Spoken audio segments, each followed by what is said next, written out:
Hi everyone, I'm making a short video for you today. I've made what I've called a worry worksheet, and it's a resource to help you process your worries and deal with them in a healthy way.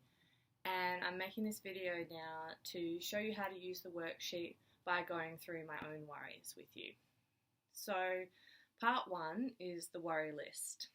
So write down everything that you're worried about. I've given you a whole piece of paper there, the first page, but if you have more, feel free to write it on a separate piece of paper. So I'll go through mine.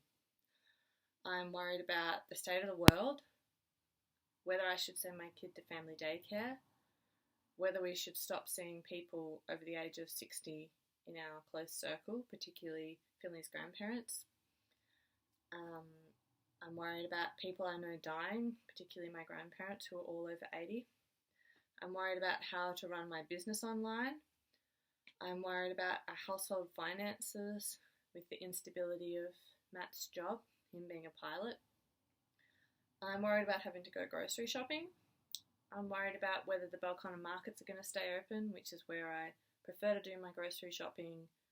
I don't know if they're just going to keep the supermarkets open. I'm worried about whether we're going to have to completely cut off in-person social contact from other households soon. So part two is the worry quadrant. So if you want to look at it on your worksheet, which there should be a downloadable PDF,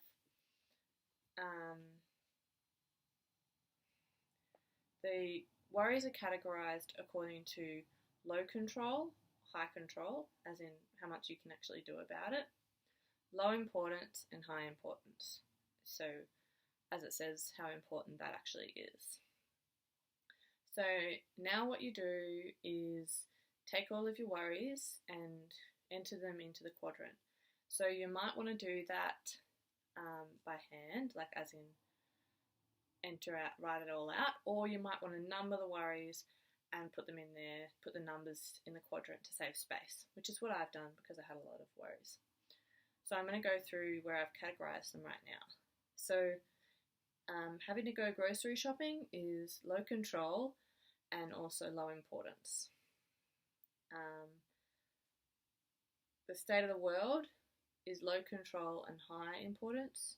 Also in this category is whether I should send my kid to family daycare because I just don't have all the information I need to make that decision.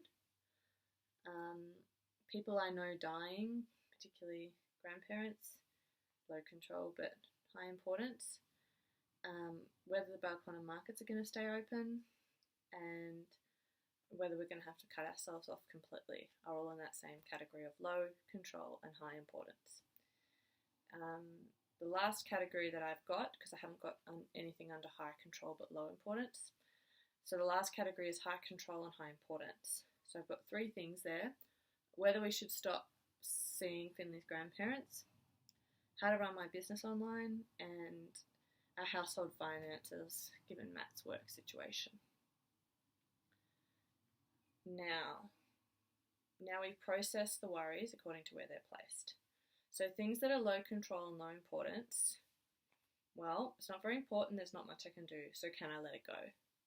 Things that are high control and low importance, I have some control here, but it's not very important, so can I let it go? Things that are low control and high importance, this is very important, but there's not much I can do, so can I let it go? Our last category is the one that we do have control over, and that is very important. So that takes us to part three. But first, I just want to address the fact that I just said, can I let it go? I know that's easier said than done, to just say, oh well, can you just let it go? It's kind of like someone telling you to calm down. Not very helpful or actionable. So you might have your own strategies for letting things go. A couple of suggestions I have is doing some kind of meditation. The old cliches of imagining a cloud that's floating past, a leaf flowing down the river. If you like rituals, you could write it down on a piece of paper and burn the piece of paper. I don't really have any other suggestions for that. But part of the exercise is that it doesn't just lead you back to more worries, it leads you to action, so what you can control. So that's part 3, actionable worries. So the bottom right quadrant is the place where you can focus your energy. These are the worries that you do have control over and that are really important. So what you can do is write down one small action you can take right now or really soon towards this worry. It's good if it's very achievable, so something you can do in 30 minutes or less. And then what you're going to do is schedule it. So are you going to do this action right now? Are you going to do it today, tomorrow, or this week? If you write down when you're going to do it, it puts some control in it for you. So to go through mine, so my 3 worries in the bottom right quadrant are whether we should stop seeing people, and my action towards that is to seek advice. And my time frame for doing that is today. Actually, I've already done it because I was just on the phone while I took a break from this video. A friend called me, and the answer is pretty soon we're going to stop seeing people. Stop. Anyway, my other one is how to run my business online. That's a pretty big worry, but one thing I can do towards an online business is to launch a website. So my action is to work on my website every day this week.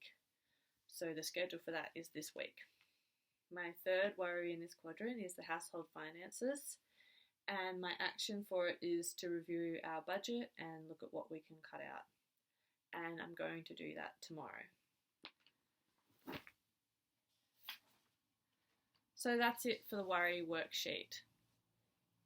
If you want to, just right now, if you've gone through it or after you go through it, you can reward yourself with a little oxytocin boost, whatever it is that boosts your oxytocin, whether it's giving yourself a little self-massage, having a quiet cup of tea, giving your baby or toddler a cuddle if you have one around the house that's consenting, who is consenting, or maybe a cuddle with your partner, also if they're consenting, read a book, listen to some music. There's always something you can do to make yourself feel good and to reward yourself for addressing your worries in this way.